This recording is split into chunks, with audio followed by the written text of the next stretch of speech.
não aquela do quanto pior melhor que o PT faz contra os interesses do país. Nossa responsabilidade é com o Brasil.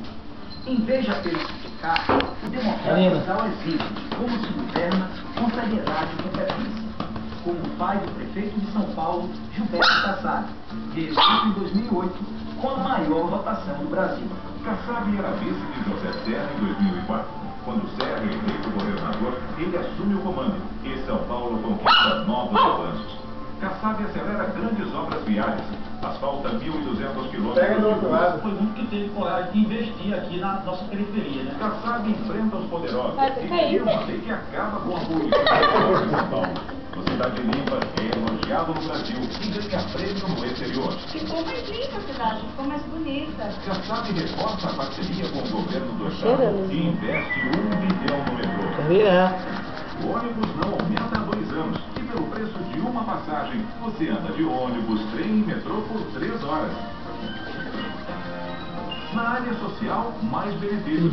25 mil casas. Nossa, hoje ele latiu, ela latiu pra ele. Uma moradia digna, decente, como a gente sonha e tem. Na saúde, a prefeitura triplica a distribuição de remédios. Olha o remédio em casa e remédio de uso continuado, agora entregue pelo correio. E tem mais novidade.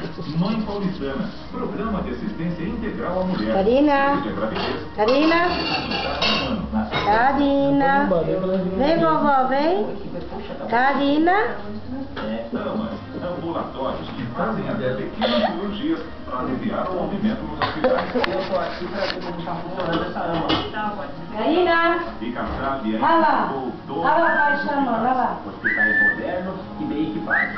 E construídos justamente na periferia da cidade de São Paulo. A falta de crédito é um problema sério nas grandes cidades.